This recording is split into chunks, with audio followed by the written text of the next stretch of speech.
Northern Michigan is a place that looks peaceful on the surface. Its dense forests, quiet lakes, and endless rolling hills give it a stillness that makes you think nothing bad could ever happen out there. I had spent enough time camping on my family's property to know better. I was 16 that summer, and I had decided to go up to our land alone with just my dog, Bear. My parents weren't worried about me being out there by myself. We owned the land. It wasn't some public campground, and it was far enough away from any main roads that no one should have been out there but me. We had a small clearing where we usually set up camp, surrounded on all sides by thick woods. No structures, no cabins, just trees. The only way in was a dirt path that was just barely wide enough for a vehicle to get through. Bear was a big dog, a chow and black lab mix, built thick with a head like a cinder block. He looked like he should have been aggressive, but he wasn't. He was friendly, easygoing, and lazy. The kind of dog that barely lifted his head when someone knocked on the front door. The kind of dog that would rather roll over for belly rubs than bark. If anything, I always thought he was too calm. The only time I had ever seen him even mildly agitated was when the neighbor's cat swiped at his nose. Even then, he had just backed up and sneezed. The first day of camping was uneventful. I set up my tent in the usual spot, got a fire going, and spent most of the afternoon just hiking around and exploring. The woods felt normal, the way they always did, quiet, except for the occasional bird call or the rustling of squirrels in the underbrush. Bear followed me wherever I went, his thick black fur collecting burrs and twigs. I cooked some food over the fire as the sun went down, ate, then turned in for the night. The second day was more of the same. I wandered a little further, checking out a small stream I had never seen before. Bear waded into it, lapping at the water, completely unbothered by anything. The air was crisp, the sky clear. It felt good to be out there, completely alone with no responsibilities. I didn't know that night would change the way I looked at those woods forever. I woke up to a low, deep growl. It took me a second to realize where I was. The air inside the tent was warm from my own breath, and for a moment, I thought I had just imagined the sound. Maybe I had been dreaming. But then I heard it again, a deep, rolling growl so low I could barely hear it. Almost more of a vibration than a sound. Bear was standing in the middle of the tent. His entire body was stiff, legs braced, hackles raised. His lips were pulled back, just enough to show his teeth. His head was low, eyes locked on the thin fabric of the tent wall. I froze. Bear was not a dog that growled. He wasn't a dog that barked at nothing. He wasn't a dog that even really cared when strangers came to the house. He wasn't aggressive.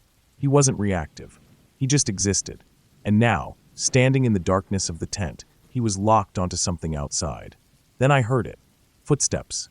Not an animal moving through the brush. Not the scurry of a raccoon or the cautious steps of a deer. These were slow, deliberate, human-like steps. I could hear them in the dirt, just beyond the thin nylon of the tent wall. They moved with a heaviness that made my stomach drop. My hands fumbled in the darkness, searching for the flashlight I had left near my sleeping bag. My fingers closed around it just as I heard a sound that made my blood run cold. A breath. Not mine. Not Bear's. A deep, slow exhale from just beyond the tent flap. Bear turned, following the movement, his growl never stopping. He was tracking it, whatever it was, as it circled us. I could hear the crunch of dirt, the faintest rustle of leaves. The steps were measured, careful. Someone, or something, was walking around my tent. I didn't move. I barely breathed. The flashlight in my hand felt useless. What was I going to do? Shine a light at the thing and hope it went away? Bear did a full, slow turn, his body tense. He was locked in, watching, waiting. Then the footsteps stopped. For a long moment, there was nothing. Just the sound of my own pulse pounding in my ears and Bear's steady, rumbling growl. Then, slowly, Bear's growl started to fade. His ears stayed forward, his body still braced, but he wasn't baring his teeth anymore. His tail, which had been stiff as a board, lowered slightly. He sat down next to me, still facing the tent flap. Still watching. I didn't sleep the rest of the night. Bear didn't either. I kept my flashlight gripped tight in one hand, the other resting on Bear's thick fur. Every so often, his ears would flick, his head tilting slightly, as if he was still hearing something I wasn't. Neither of us moved until the first light of dawn seeped through the fabric of the tent. I didn't waste time packing. I shoved everything into my bag without bothering to fold it properly. I doused the fire, grabbed my gear, and got the hell out of there. Bear stayed close to my side, his eyes still scanning the trees. As I made my way back down the narrow dirt path that led to the main road, I kept looking over my shoulder, expecting to see someone, standing at the edge of the woods. But I never did. I didn't see any footprints in the dirt, didn't hear any more footsteps following me. By the time I reached my car and threw my gear into the back, Bear had finally started to relax. His tail wagged slightly as he jumped into the passenger seat, but his eyes still flicked toward the tree line. I got in, locked the doors, and started the engine. I didn't look back. I never camped there again. The land still belonged to my family, but I never went back alone. And Bear, for the rest of his life, I never saw him growl like that again. Whatever had been out there that night, I don't think it was an animal. I don't know what it was, but I know it was watching us. And I know Bear saw it too. That was the longest night of my life.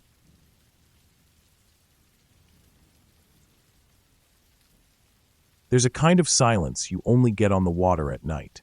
It's different from being in the woods, or in an empty house, or even in the middle of nowhere. It's heavier, thicker, like the world just stops moving.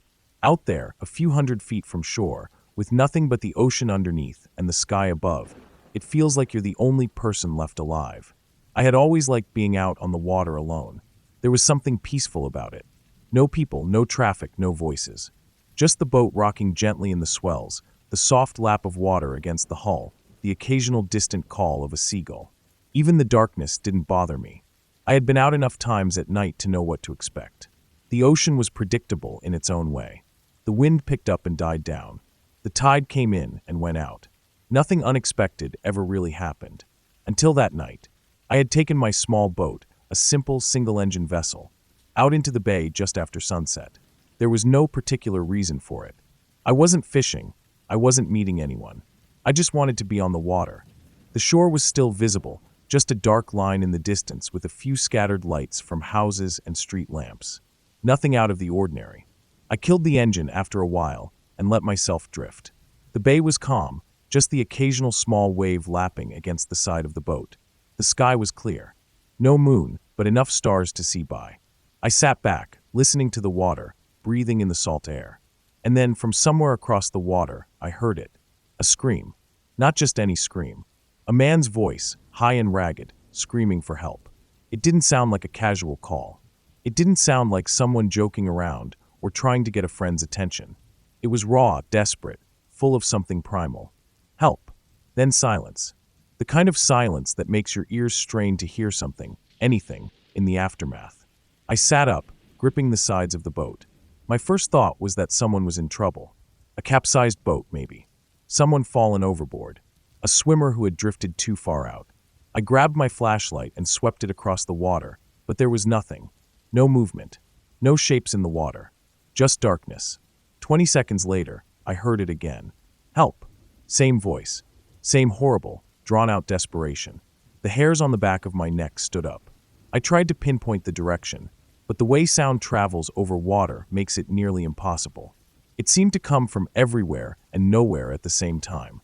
I yelled back. I don't even remember what I said, probably something like, "Where are you?" Or, "Do you need help?" No answer. Just silence. Then again. Help. Nothing else. No splashing. No voices. No other sounds at all. I kept shining my flashlight across the water, my pulse hammering in my ears. I knew the bay. I knew how deep it was, where the shallow spots were, where the currents ran strongest. There weren't any boats nearby, no docks, no sandbars where someone could have gotten stranded. So where the hell was the voice coming from? Another 20 seconds passed. Then, help. The exact same tone, the exact same pitch, the exact same desperation. I don't know how long I sat there listening. 5 minutes. 10. The screams came at regular intervals. Always the same, always gut-wrenching. But no matter how hard I looked, I couldn't see a damn thing. A deep unease settled into my gut. Something was wrong. I knew enough about sound distortion over water to know it could be playing tricks on me. But this wasn't an echo. It wasn't some distant noise carrying from shore. It was close. Close enough that I should have been able to see something. I checked my radio, then remembered I hadn't brought one. My phone was in my bag, but there was no reception this far out. All I could do was sit there and listen. Help. Same exact voice. Same exact cadence. Like a recording playing on a loop. A creeping dread started to settle in. What if it wasn't a person? I had heard stories before, things people claimed they heard on the water at night. Strange noises, voices calling from the fog, sounds that had no source. I had always dismissed them as exaggerations, misidentified animal calls, echoes. But this wasn't an animal, and I wasn't imagining it. I shined my flashlight over the water one last time, scanning for any sign of movement. Nothing. The last scream came a few moments later. Help. Then silence. No more calls. No splashing. No voices. Just the water. I sat there for a long time, waiting, my body tense. But the sound never came again. After another 10 minutes, I started the engine and turned back toward shore. When I got back, I went straight to the harbor master and told him what I had heard. He nodded, wrote something down, told me he'd look into it. But nothing ever came of it. No missing person reports. No wrecked boats. No bodies washed up on shore. Nothing. To this day, I don't know what I heard. Maybe it was real. Maybe it wasn't. But I've never gone out on the water at night again. And I never will.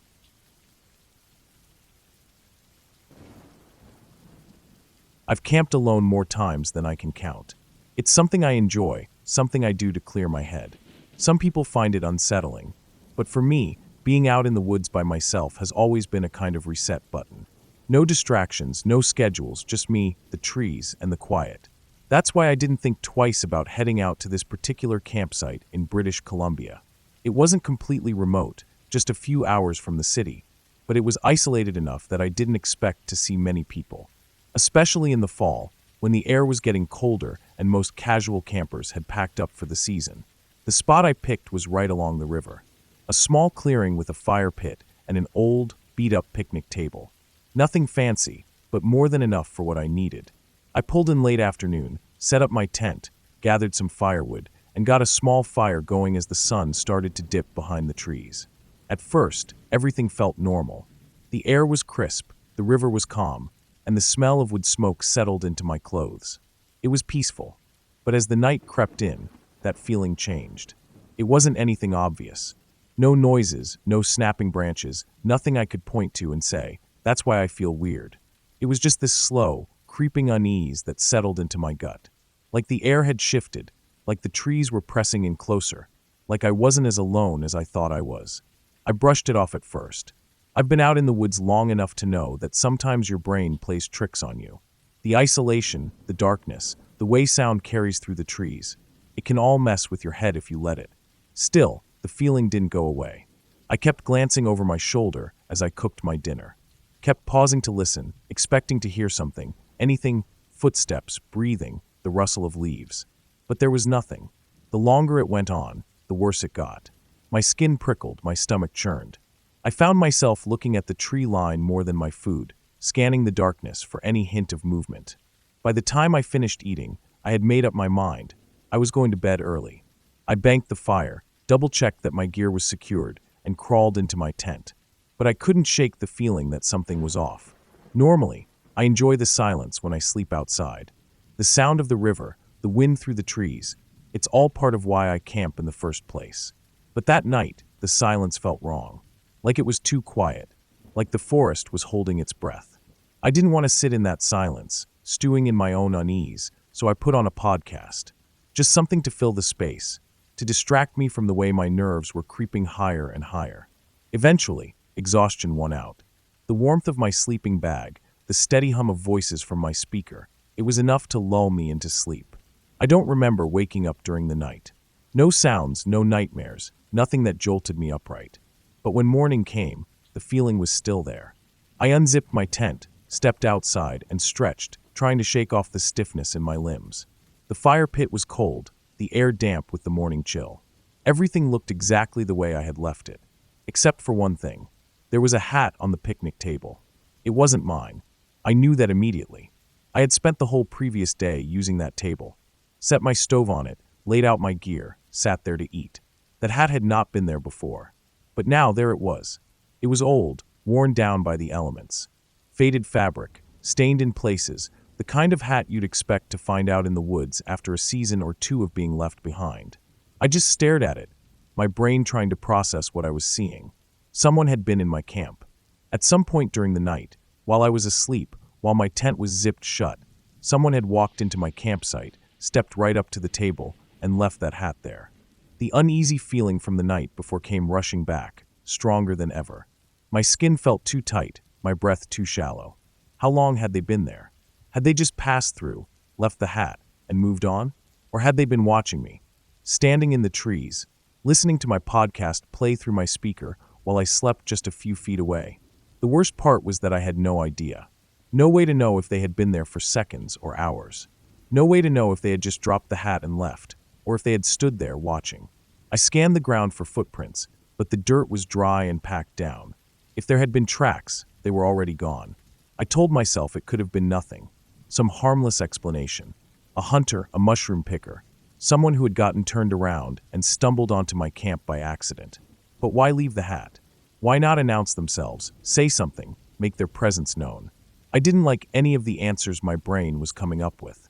I packed up fast, faster than I ever had before. Didn't even bother with breakfast. Just shoved everything into my bags, took down my tent in record time, and got the hell out of there. As I drove away, the trees thinning out, the road leading me back toward civilization, I kept replaying the night in my head. The unease, the silence, the feeling of being watched. I knew deep down that it hadn't been just my imagination. Someone had been out there, and they had been watching me.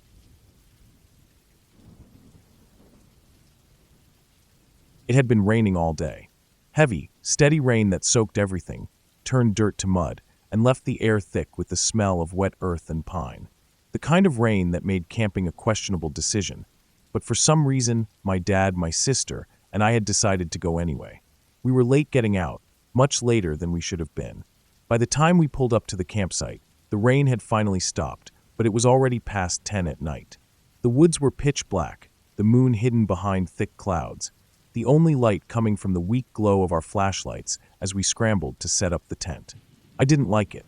Something about the air, the silence, the way the trees loomed over us in the dark, it all felt off. Not in an obvious way, not in a way I could explain, but it was there. A nagging feeling at the back of my mind that made my skin prickle and kept my head on a swivel. I kept glancing around, sweeping my flashlight over the tree line, half expecting to catch a glimpse of something standing there. But there was nothing. Just the damp woods, the wet leaves, and the sound of us struggling with the tent poles. It took longer than usual to get everything set up. The ground was soft, the stakes didn't want to hold, and everything was still wet from the earlier rain. But eventually, we got the tent up, tossed our sleeping bags inside, and crawled in. I was still uneasy, but exhaustion was creeping in fast. The adrenaline from setting up camp in the dark had drained me, and the warmth of my sleeping bag was pulling me under. I must have drifted off at some point because the next thing I remember was a faint sound, soft, distant, almost like footsteps. I was still half asleep, caught in that weird space between dreaming and being awake. My body felt heavy, my eyelids too. I wanted to ignore it, let sleep take me back under. But something in my brain wouldn't let me. Then I saw it. Out of the corner of my eye, in my peripheral vision, my dad sat up. Fast. Too fast. Like something out of a horror movie. 1 second he was lying down. The next he was bolt upright, his body tense, his head turned toward the side of the tent. My whole body went cold. I turned my head to look at him, my mind still sluggish with sleep, trying to process what was happening. I was about to whisper, "What are you doing?" when I heard it. Heavy footsteps. Right next to the tent. Loud, deliberate, pressing into the wet earth with slow, steady weight. And then the sound of breathing. Low, rough, almost a grunt. My entire body locked up. My heartbeat slammed in my ears. I wasn't fully awake a second ago, but now I was more awake than I had ever been in my life. My first thought was a person. Some crazy bastard wandering through the woods, standing right next to our tent, about to rip open the fabric and kill us. That was the only thing my brain could come up with. But then my dad moved. Before I could react, before I could even process what was happening, he sucked in a deep breath and yelled. Loud, forceful, a raw explosion of sound in the silent woods. "Get out of here." The thing outside responded instantly. A growl. Not human. Not even close. Deep, guttural. A sound that rumbled through the air like distant thunder. A bear. A big one. And it was right there. There wasn't time to think. Before I could move, before I could react, there was a heavy thud against the side of the tent. The whole structure shook. Fabric snapped. The poles groaned under the pressure. Something claws ripped through the material, slicing through with terrifying ease. I could smell it now. That wild, musky scent, thick and sharp, mixed with the damp air. The wet, earthy smell of fur, of something massive and alive and way too close. Nobody moved. Nobody breathed. We just sat there, frozen, waiting. For what felt like forever, there was nothing but silence. Then the footsteps started again. Slow at first, then heavier, fading into the distance. We waited. 5 minutes. Maybe more. Every second stretched into eternity. I didn't want to move, didn't want to make a sound. My body was rigid, every muscle locked. I knew my dad and my sister were the same. Finally, my dad unzipped the tent door just an inch. Just enough to see outside. Nothing. The fire pit, the damp ground, the trees, everything looked the same. But the side of the tent was torn, the fabric split open with deep, jagged slashes. The bear was gone, but it had been right there. We stayed awake the rest of the night, sitting in the torn tent, listening to every rustle of the wind, every distant crack of a branch. At first light, we packed up and got the hell out of there. I still have the tent. The holes are still there. And every time I see them, I remember that night. The footsteps, the growl, and the moment I thought I was about to die.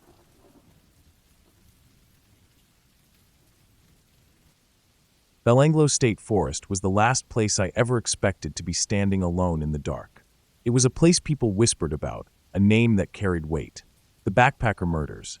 7 bodies found, each one hidden deep in the forest, left to decay in silence. Even if you didn't know the details, you knew the stories. You knew the name. But I wasn't thinking about that when I was there. Not really. I was at a big scout event, one of those massive weekend camps with hundreds of people spread out across the area. Fires burning, tents set up in neat rows, the sound of laughter and voices drifting through the trees. There were probably 1,000 people in the forest that weekend, maybe more. It was supposed to be safe. By nightfall, the air had cooled. The smell of damp leaves and wood smoke lingered as I sat near our campfire, listening to stories, half distracted by the warmth of the flames. I wasn't even thinking about the forest beyond the camp, not really, until I had to pee. I stood up, stretched, and walked toward the toilets. There was a line, a long one. I sighed, glanced around. The tree line wasn't far, 30 meters, maybe less. The woods were right there, dense but not completely impenetrable. I figured I'd just slip in, go behind a tree, and be back before anyone noticed I was gone. Seemed simple enough. I stepped into the trees, my boots pressing into the damp earth, leaves crunching underfoot. The sounds of the camp faded behind me, still there, but distant now. The woods swallowed the firelight. The air was cooler here, thick with the smell of dirt and moss. I kept walking. 10 meters. 15. I stopped near a tree, far enough in that no one would see me. That's when I looked down and saw the bones. Scattered. Dozens of them. Bleached white in the moonlight, tangled in the undergrowth, half buried in the dirt. For 5 full seconds, I couldn't breathe. I couldn't move. My brain didn't work the way it should. I wasn't processing what I was looking at. I was just seeing it, and my body was already reacting. A field of bones. My stomach flipped. Everything inside me screamed run, but my legs wouldn't move. My pulse slammed in my ears, my breath caught in my throat. Then, slowly, I saw the shape of them. The sizes. The way they lay scattered, some snapped, some whole, some with bits of fur still clinging to them. Animal. Not human. I exhaled, but my body didn't stop shaking. Because for those 5 seconds, for that one long moment, I was standing in Belanglo State Forest on a pile of bones. And I had thought they were human. I backed away. Slowly. Carefully. I didn't turn my back, didn't make any sudden movements. The bones didn't move. They were just there, quiet still. But my mind was racing now, replaying the moment, thinking about the backpacker murders, thinking about how bodies had once been found just like this. I made it back to camp. I sat down by the fire, hands still shaking, heartbeat still too fast. I didn't tell anyone. I didn't sleep much that night either. Because even though I knew those bones weren't human, for 5 long seconds, I had thought they were. And that was enough.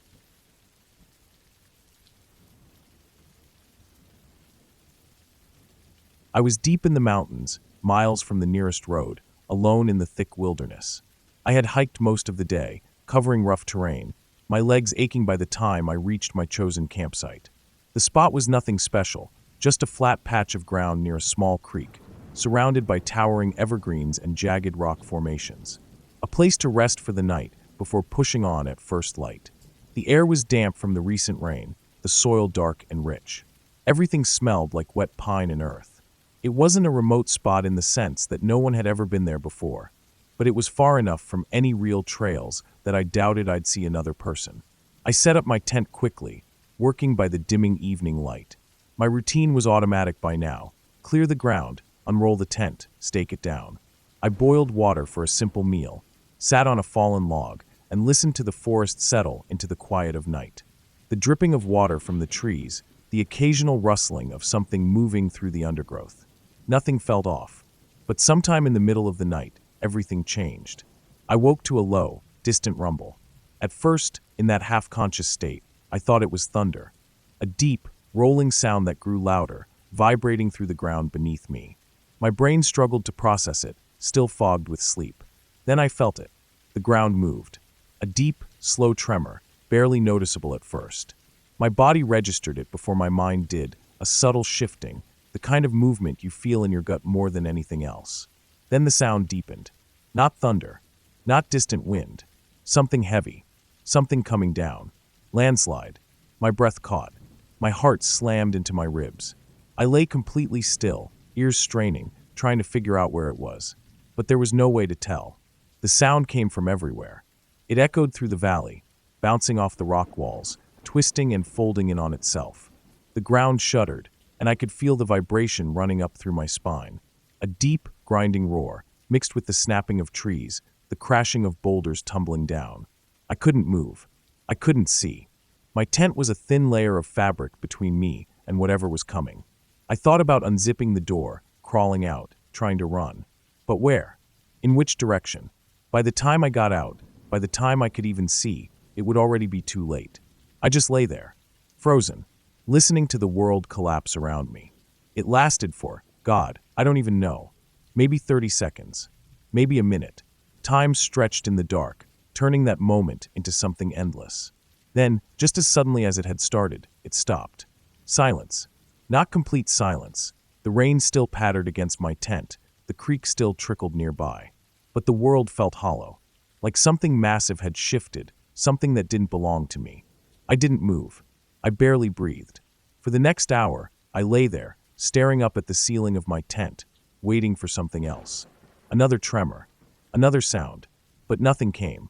Eventually, exhaustion took over. At some point, I drifted back into uneasy sleep. Dawn came slow. The world was gray and wet when I finally unzipped my tent and stepped outside. My body was stiff, sore from tension, my throat dry. The air was heavy with moisture, the trees dripping from the night's rain. I scanned the forest. Nothing. No broken trees. No freshly fallen boulders. No signs of a slide anywhere. But I had heard it. I had felt it. I packed up camp without eating, my fingers clumsy from the cold and lack of sleep. Every sound in the forest made me flinch, branches shifting, water trickling. Even my own breath felt too loud. By the time I shouldered my pack and started walking, my nerves were raw. I moved fast, my boots sinking into the wet earth, my eyes darting to every ridge, every rock face. But there was nothing. No sign of what had happened. I don't know if the slide had been behind me, further up the valley, somewhere hidden by the trees. Maybe it had come down in a place I would never see. Or maybe it had never been close at all. Maybe it had been miles away, and I had just been trapped in the sound of it, lost in the echoing noise of the mountains. But that not knowing was almost worse. I hiked until my legs burned, stopping only when I felt like I had put enough distance between myself and whatever had happened in the night. By midday, the sky had cleared, the sun filtering through the trees, turning the wet leaves into something bright and shimmering. I should have felt relieved, but I didn't, because I had heard it, and I never saw where it had gone. That wasn't the last time I camped alone, but it was the last time I ever felt completely safe in the woods.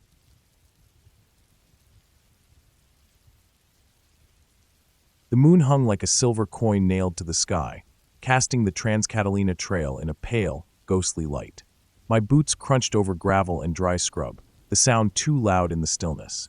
I'd been hiking for hours, my pack digging into my shoulders, sweat cooling on my neck despite the chill. My friend, Jess, was somewhere ahead of me, maybe a mile or two. We'd started together at dawn, but Jess moved like a mountain goat, steady, relentless, while I lagged, pausing to adjust straps, sip water, or just breathe. By midday, we'd settled into our rhythm. Jess vanishing into the horizon, me plodding behind, both of us meeting at waypoints marked on the map. Tonight's checkpoint was a ridge overlooking Shark Harbor, a jagged spine of rock where the trail narrowed and the canyon walls squeezed close. The climb to the ridge had been brutal. The trail switchbacked up the canyon's flank, loose stones skittering underfoot. By the time I reached the top, the moon was high, bleaching the landscape to shades of bone and charcoal. Ahead, the ridge stretched like a knife blade, the left side dropping into a gully choked with manzanita, the right falling away into a void. Jess had texted an hour ago, at the ridge. Moving slow, rockslide debris. See you at the harbor. I'd replied with a thumbs up, not mentioning the ache in my knees or the way my headlamp's beam seemed weaker, the batteries fading.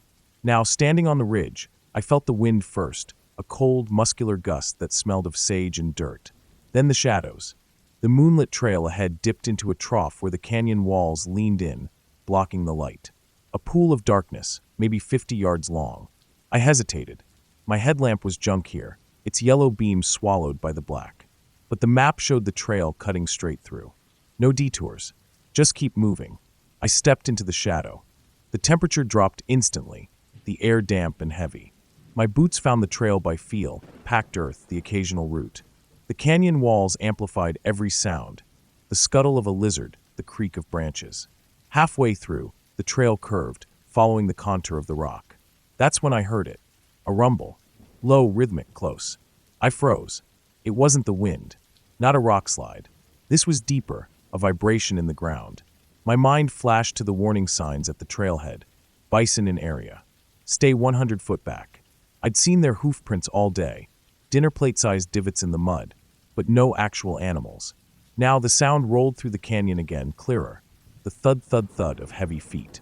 Galloping. My throat tightened. Bison. A herd? A lone bull? No way to tell. The canyon-twisted sound made it bounce. Were they ahead? Behind? Coming toward me or fleeing? I crouched, gloved hands pressing into the dirt, and tried to think. If they were running away, maybe I was safe. If they were spooked and charging toward me. Another rumble, louder. Closer. I dropped. The ground was cold, gritty. I curled into a ball, arms over my head, face pressed into my pack. The thudding grew deafening. A freight train in the dark. I could smell them now, musk, hot breath, the tang of wet fur. My heart hammered against my ribs. Don't move. Don't breathe. A hoof struck stone nearby, the crack echoing. Then another. They were her, all around me, the ground shuddering. A snort, so close I felt the spray. Seconds stretched. A hoof grazed my boot, a glancing blow, but enough to shove my leg sideways. I bit down a scream. Stay down. Stay small. The herd surged past, their bodies displacing the air like trucks on a highway. One bellowed, a deep, guttural roar that shook my bones.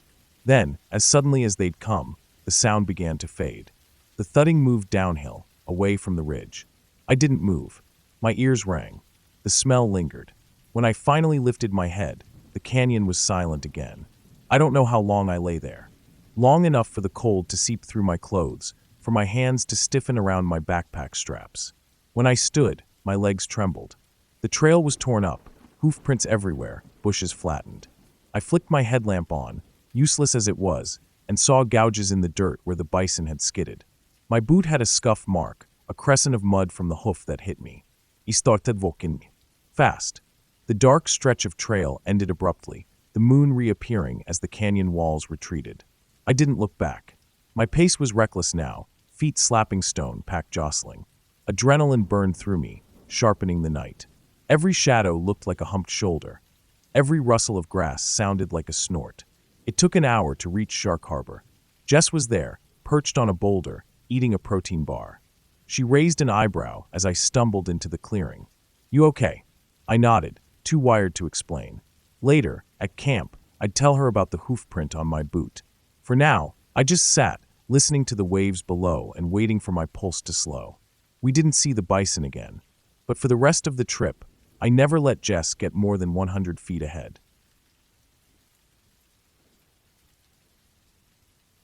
The national forest was quiet when we set up camp. A stillness hung in the air, the kind that only comes when you're miles away from civilization. No hum of distant traffic, no distant glow from streetlights, just towering trees and the slow rustling of wind through the branches. We had picked this spot carefully, far enough off the main dirt road to avoid any passing vehicles, but close enough that we could still leave in the morning without much trouble. A small clearing, tucked between tall pines, with enough space for our tent and a fire ring that had clearly been used before. We weren't alone out there. A few hundred yards away, another group had set up camp earlier in the evening. We could hear them through the trees, voices carrying over the still night air, occasional bursts of laughter. It wasn't unusual to run into other campers in the forest, especially during the summer when people came out to hunt, fish, or just escape the heat of town. But as the sun dipped below the tree line and the sky turned from deep blue to black, something about that other camp felt off. At first, it was just small things. The way their voices rose and fell erratically, sometimes too loud, sometimes a murmur.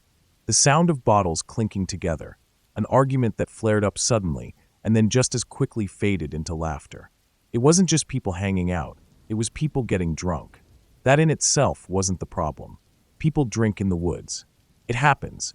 But as the night stretched on, the energy from that camp became more unpredictable. Sudden bursts of yelling.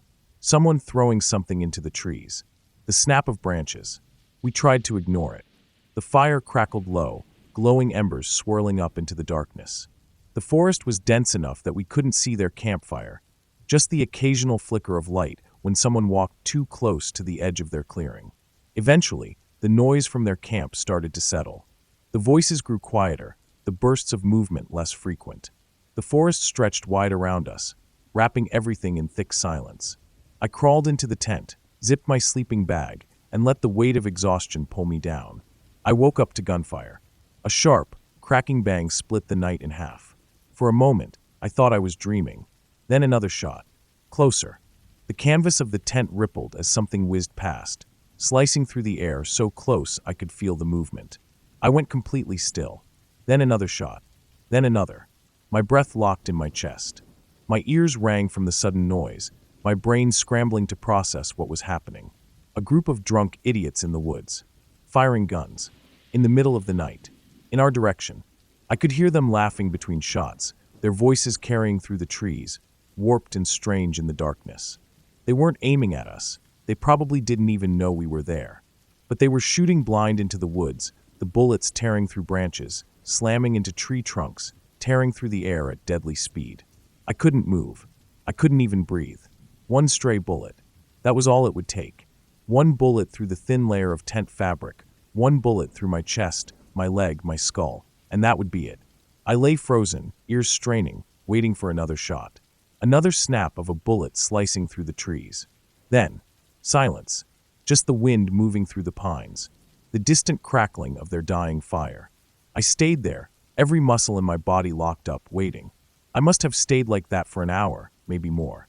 My body ached from the tension, my hands clenched so tight that my fingernails bit into my palms. Eventually, the voices faded. The forest stretched wide and empty around us again. No more shots. No more movement. I didn't sleep after that. I just lay there, staring up at the ceiling of the tent, waiting for the next sound. Dawn came slow. The first light filtered through the trees, gray and cold. I unzipped the tent with shaking fingers, my body stiff from lying still so long. The air smelled damp, the scent of pine thick from the night's dew. And then I saw it. The tree next to our tent, less than 10 feet away, had a fresh hole in the bark, splintered wood marking the impact. A bullet. A single stray bullet had hit a tree right next to us. It had been that close. I didn't waste time packing. I shoved everything into my bag, didn't bother with breakfast, didn't stop to take in the morning air. Just left. By the time I reached the main dirt road, my hands had stopped shaking. My mind hadn't. I've camped in a lot of places since then, but I've never stopped listening at night. Because the worst thing in the woods isn't always something hunting you. Sometimes it's just stupid people with guns.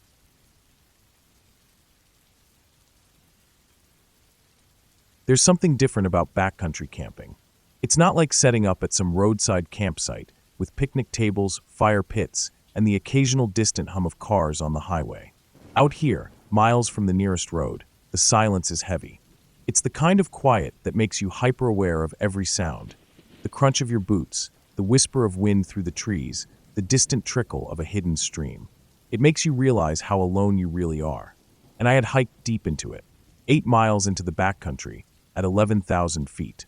I wanted solitude. I got it. The trail had been long, winding steadily uphill through dense forest, then breaking out into alpine meadows dotted with wildflowers. The higher I climbed, the thinner the trees became, replaced by scraggly pines and boulder fields. By the time I reached the lake, my legs were aching, and my breath was coming in short bursts thanks to the altitude. But the sight of it was worth it. Crystal clear water, perfectly still, surrounded by jagged peaks that seemed impossibly high. I found a small patch of level ground near the shore, a good distance from the water, and set up my tent. No one else was around. Not a single other soul. Just me, the mountains, and the endless silence. By the time I crawled into my tent that evening, the temperature had dropped fast. The sky was a deep, cold blue, and a sharp wind had started picking up, rustling the fabric of my shelter. I zipped into my sleeping bag, pulled out my headlamp, and started reading to distract myself. That's when everything flashed white. It wasn't a normal lightning strike, one of those distant, flickering glows that give you time to count the seconds before the thunder. This was instantaneous. The entire world exploded in light, so blinding that I saw it through my closed eyelids. The air itself seemed to glow, turning everything a stark, unnatural white for the briefest, terrifying instant. Then, boom, the loudest thunderclap I had ever heard in my life. It didn't roll in from the distance. It didn't give any warning. It hit all at once, an ear-splitting crack that felt like the sky itself was ripping apart. The ground shook. My chest felt like it had been punched. I had never experienced lightning that close before. Not like that.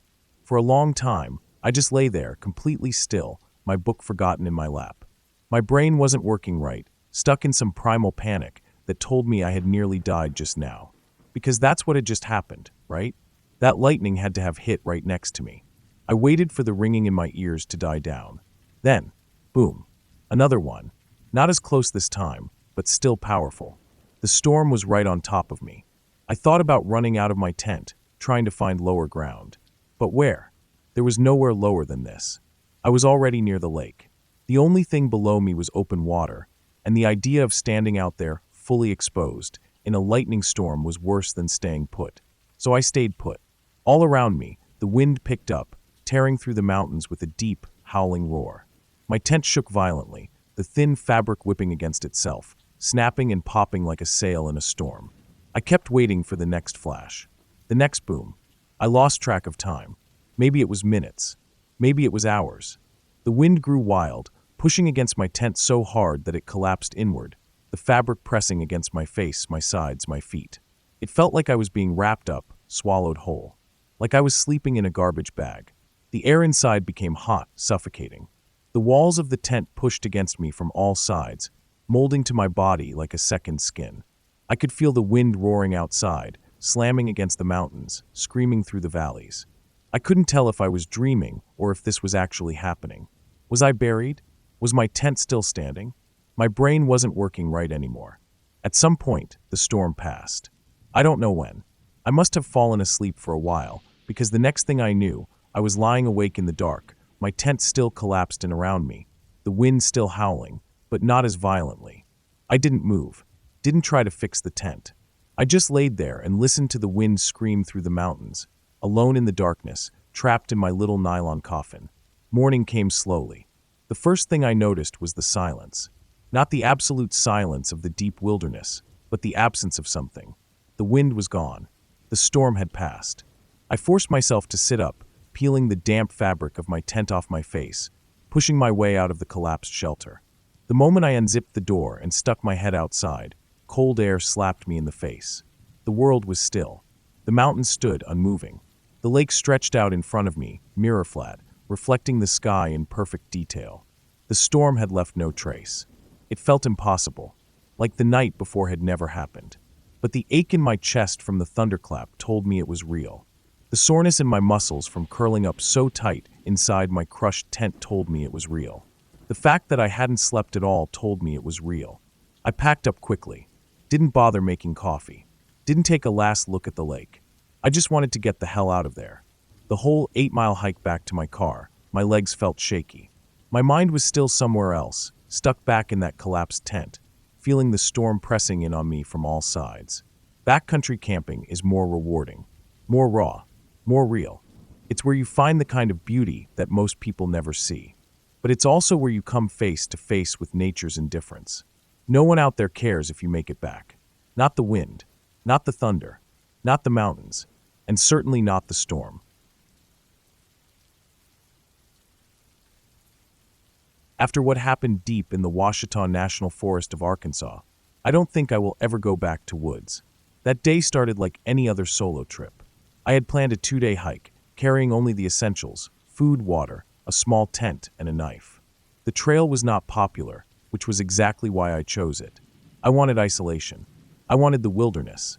The first few hours were perfect. The air was crisp, the forest thick with towering pines and oaks. The path was narrow, winding through rocky hills and quiet valleys. The only sounds were the chirping of birds, the rustling of leaves in the breeze, and the occasional snap of a branch beneath my boots. I hiked for miles, taking my time, stopping now and then to rest or drink water. I didn't see a single person. By late afternoon, I reached a small clearing beside a shallow creek. It was the perfect place to set up camp. The area was flat, the ground soft, and the sound of the trickling water was calming. I set up my tent, gathered some dry wood for a small fire, and prepared a simple meal. As the sun began to set, the forest grew darker and quieter. The air turned cool, and the shadows stretched long across the ground. I should have felt relaxed. Instead, I felt watched. I brushed the feeling off, telling myself I was just on edge because I was alone. But as the last light of the sun faded, I heard something that made my skin crawl. Footsteps. Slow, deliberate, crunching through the leaves. I froze, my body tensing. It sounded like someone walking just beyond the tree line, maybe 30 feet away. I turned my head toward the noise, expecting to see someone step into view. No one was there. The footsteps stopped. I held my breath, listening, my pulse hammering in my ears. The fire crackled beside me, the only movement in the stillness. For several minutes, I didn't hear anything. Eventually, I convinced myself it was an animal. A deer, maybe. Or a raccoon. I went back to tending the fire, trying to shake off the unease. Then, crunch. This time closer. I whipped my head around, my chest tightening. My flashlight lay next to me, but I didn't grab it. I just sat there, staring into the dark woods, hoping my eyes would adjust. The forest was dead silent. Too silent. I waited, feeling my body tense more with each passing second. Then nothing. No movement. No sound. I stayed like that for what felt like an eternity, every muscle in my body locked in place. Finally, I forced myself to breathe. I reached for my flashlight with shaking hands and clicked it on, sweeping the beam across the trees. The light cut through the darkness, illuminating trunks, underbrush, and jagged branches. But nothing else. I swallowed hard, telling myself it had to be an animal. It had to be. Still, I kept the flashlight in my hand, holding it tightly. The fire burned low. I didn't add more wood. I didn't want to draw attention. I sat awake for hours, my ears straining for any sound, my eyes flicking toward the shadows beyond my tent. Eventually, exhaustion won. I climbed into my tent, zipped it up, and lay on my sleeping bag, still gripping my knife. I told myself everything was fine, but deep down I knew something was out there. I didn't sleep well. Every rustle of leaves, every creak of branches made me jolt awake, heart pounding. When dawn finally broke, I wasted no time. I packed up quickly, my movements fast and clumsy. I wanted to get out of there. By the time I set off down the trail, the sunlight felt like a blessing. The golden beams cut through the trees, chasing away the night's darkness. I felt safer. But as I walked, I noticed something strange. Boot prints. Not mine.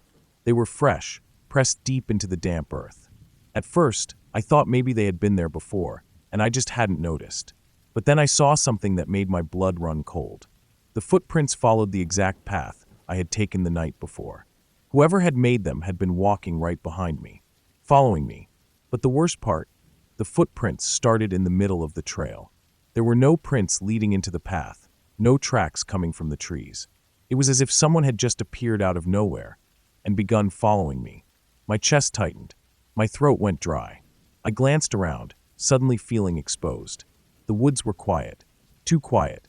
I forced my legs to move, my pace quickening. Every now and then, I glanced over my shoulder, but there was nothing. Still, the feeling never left me. I was being watched. Every step of the way. I walked fast, almost jogging. My breath came in short bursts, my legs burning as I pushed forward. The trail felt longer than before.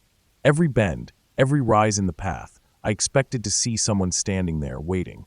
But the path remained empty. After what felt like an eternity, I finally reached the spot where I had parked my truck. It was still there, sitting untouched in the morning sun. I didn't waste time. I threw my gear in the back, jumped into the driver's seat, and locked the doors. My hands were shaking as I started the engine. As I pulled onto the gravel road, I glanced back at the trailhead one last time. The trees stood still, silent, but I swear, in the shadows, just beyond the tree line, I saw movement. Something slipped back into the woods. Something watching me leave. I hit the gas and didn't look back. I don't know who was out there that night. I don't know how long they had been watching me. But I do know this. I wasn't alone in those woods. And whoever was following me, they didn't want to be seen.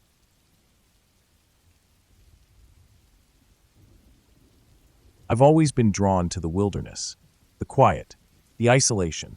It gives me a sense of freedom that I can't find anywhere else. Hiking alone, in particular, has always felt like a special kind of escape. I could just lose myself in the woods, away from the noise and rush of everyday life. But the experience I had deep in the Ouachita National Forest, Arkansas, changed my view of hiking alone forever. I'm not sure if I'll ever go back into the woods after that night. It all started on a late fall afternoon. The air was crisp, the kind of cool that feels fresh but not uncomfortable. The forest was thick with pine trees, their needles brushing against each other as a gentle breeze blew through the canopy. I was excited for this solo trip, as I always was, and eager to reach my destination. I had chosen a trail that was more remote, far from the usual well-traveled paths that saw groups of hikers and tourists. I wanted to be completely alone, to lose myself in nature and the peace that came with it. The idea of complete solitude made me feel more connected to the world around me. The trail itself wasn't too difficult. It twisted and turned through the dense woods, following the contours of the land, climbing gently in some places, dipping in others. There were no major obstacles, and I made good time. I felt great, my mind clear, the only sound the rhythmic crunch of my boots on the dirt path. I passed a few animal tracks along the way, some deer, maybe a bobcat. The forest was alive, but it felt peaceful, as though the woods were inviting me into their quiet embrace. For a while, I stopped only to drink water or to catch my breath, but the trail was mostly mine to myself. By the time the sun started to dip behind the hills, I had made it a good distance into the forest. The sky was turning a soft orange, the shadows growing longer. I knew it would be getting dark soon, and I had to find a place to camp. It wasn't ideal to camp too close to the trail, but I spotted a small clearing near a creek that seemed perfect. It was quiet, isolated, and sheltered by trees on all sides. I could hear the water babbling nearby, which was always a good sign. It would help mask any noises from animals, and it gave me a sense of security. After gathering a little dry wood, I set up my tent, pitched it on the soft earth, and began preparing a simple dinner. The fire crackled warmly in front of me, and as the stars began to appear in the sky, I started to feel more at ease. There was no sign of anyone else around, and the stillness of the forest seemed almost absolute. It was perfect. As I sat by the fire, eating my meal and enjoying the solitude, a feeling crept up my spine. Something wasn't quite right, but I couldn't put my finger on it. It was the kind of feeling you get when you think someone might be watching you, though I knew there was no one around. Still, I couldn't shake the discomfort. I told myself it was just the darkness playing tricks on my mind, that the isolation was getting to me. I finished my food and cleaned up, but the unease didn't leave. I tried to relax by the fire, letting its warmth seep into my bones, but there was a constant nagging sense that I wasn't as alone as I thought. Then I heard it. Footsteps. At first, I thought it was the wind, or perhaps an animal. But no, the sound was too deliberate, too human. The crunch of leaves, the soft snap of twigs. It was the unmistakable sound of footsteps, though they were muffled by the thick forest floor. I froze. The sound was coming from just beyond the edge of the clearing, just beyond the reach of my campfire's light. My heart began to race. I was alone. There was no one else on this trail. I hadn't seen another person for miles. So where the hell were these footsteps coming from? I sat perfectly still, trying to keep my breathing quiet, my eyes scanning the darkness beyond the firelight. The footsteps continued, slow and deliberate, moving closer to my camp. I had to do something. I reached for the flashlight next to me, but the light was weak, and I didn't want to make any noise. I decided to stay as silent as possible and just listen. For a long moment, I heard nothing but the crackling of the fire and the quiet rustling of the wind. Then, out of nowhere, I heard it again, footsteps, but this time they were closer. My heart pounded in my chest.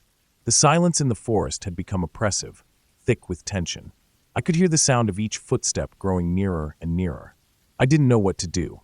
Should I call out? Should I make myself known? No, I told myself. That could just make things worse. So I sat there, frozen in place, the beam of my flashlight now firmly in my grip. Every nerve in my body was on high alert, and I could feel the blood rushing in my ears. The footsteps stopped. I waited, straining my ears for any other sound. But there was nothing.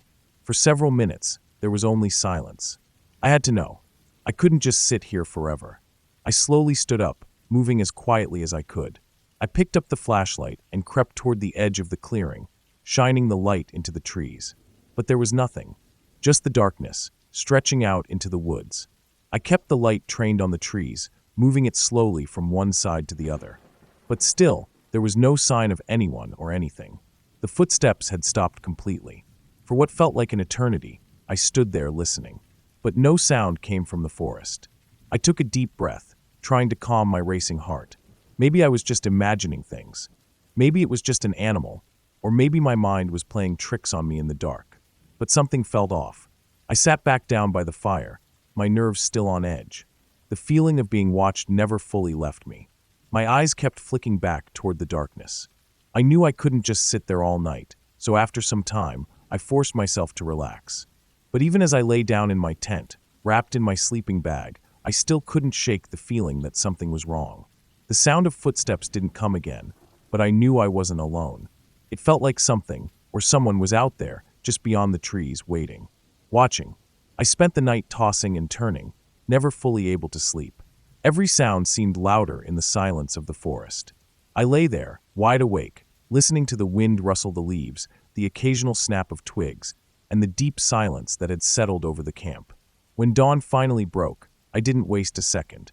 I packed my gear as quickly as I could, trying to get everything into my backpack and out of the clearing. The morning light seemed like a relief after the dark, oppressive night. But even as I packed up, I couldn't shake the feeling that something had been watching me all night long. I hurried down the trail, my pace quickening. I glanced over my shoulder every now and then, but there was nothing behind me. Still, I couldn't shake the thought that something was following me. As I walked, I noticed something strange. Fresh footprints. At first, I thought maybe I had just missed them when I came in the night before. But as I looked more closely, I realized the tracks were perfectly aligned with the path I had taken. Whoever had made them had been following my exact steps. But there was something even stranger. There were no tracks leading into the trail.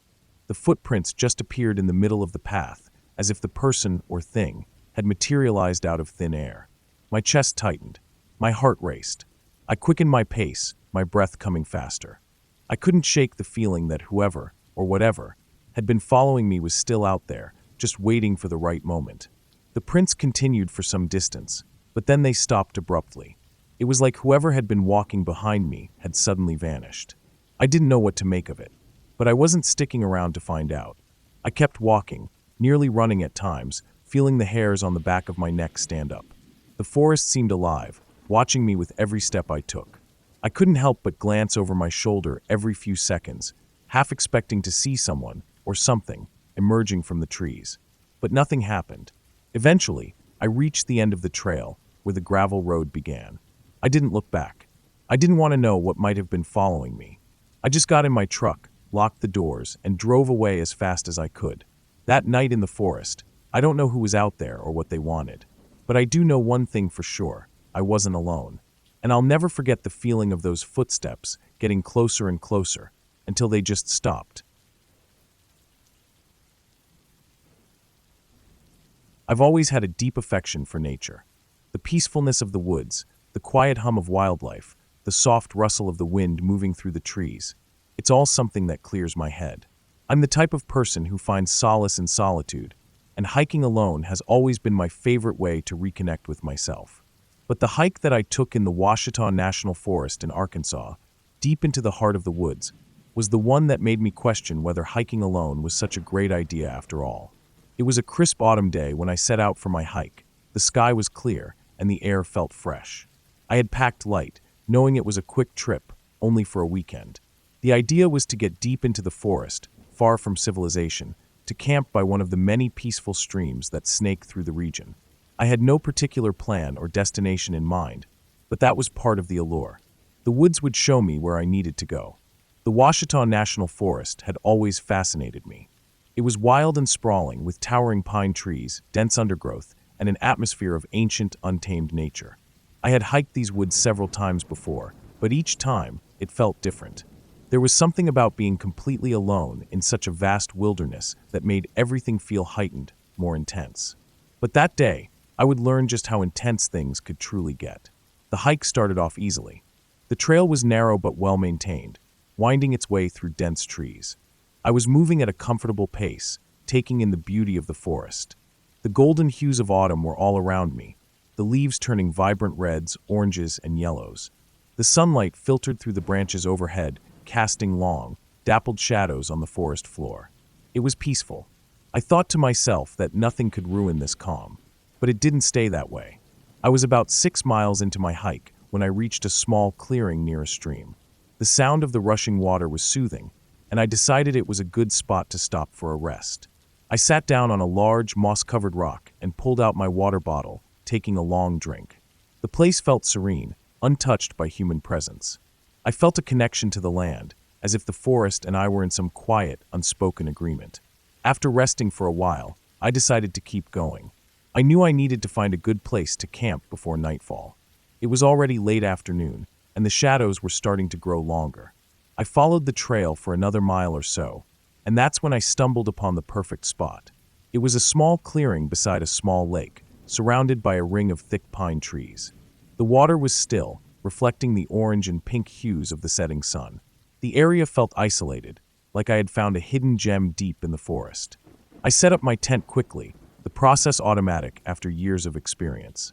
As I worked, I couldn't help but feel a little uneasy. The stillness of the place was starting to feel less peaceful and more oppressive. I shook off the feeling and went about my business, unpacking my gear and preparing a quick dinner. The air had grown cooler, and a breeze had started to pick up. It felt like the kind of evening that would soon turn into a chilly night. As the sun dipped below the horizon, I lit a small fire near the edge of the lake. The flames flickered and crackled, casting long shadows across the ground. It was just me, the fire, and the sounds of the forest, or so I thought. The breeze picked up, rustling the pine needles overhead. The fire was warm, but the night was cold. I had eaten and settled into my tent, lying on my back, listening to the wind and watching the occasional movement of tree branches in the firelight. But then, something caught my attention. Footsteps. At first, I thought it was just the wind playing tricks on my ears, the sound of leaves or branches moving in the breeze. But then, I heard it again, unmistakable. There was no doubt. The crunch of leaves underfoot. Slow, deliberate. Footsteps. I froze. My heart skipped a beat. I was in the middle of nowhere. The nearest trailhead was miles away, and there hadn't been any signs of human presence for hours. There was no reason for anyone to be here. No one knew where I was. So, who was walking around my camp? I listened more intently. The footsteps were getting closer. Step after step, they came toward the clearing where my tent stood. The hairs on the back of my neck stood up, and a chill ran down my spine. I lay completely still, not daring to move, my mind racing. What was going on? Was it a person? A hunter? I thought maybe it was someone else out here, a fellow hiker who had wandered off the trail. But the closer the footsteps got, the more they sounded wrong. They didn't sound like the footsteps of someone who was walking in a casual manner. There was something deliberate about them, something unnerving. I didn't know what to do. Should I call out? Should I hide? Or should I just stay quiet and see if they passed by? The footsteps stopped, but only for a moment. Then they resumed, now even closer. My pulse was pounding in my ears, and I could feel the anxiety clawing at my insides. The footfalls were moving around the edge of my camp, near the trees. They were too precise, too measured. No stumbling, no deviation, as though whoever was out there knew exactly where they were going. I couldn't see anything in the darkness beyond the reach of my campfire. The shadows were thick, impenetrable, but I could hear them moving. Closer, closer still. I thought about shining a light, but what if it made things worse? What if they saw me? What if they had been trying to sneak up on me all along?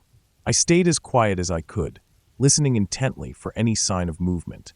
But then, just as suddenly as they had started, the footsteps stopped. Dead silence. Not even the sound of the wind. I didn't know what to think. Part of me wanted to call out, to demand to know who was out there. But I stayed silent, waiting. I tried to listen, straining my ears for any sound. Nothing. I had never felt more alone in my life. The wind started up again, the branches overhead swaying with the breeze. My heart was still racing, but I tried to convince myself it was nothing, that maybe it was just an animal. The more I tried to rationalize it, the more unsettled I became.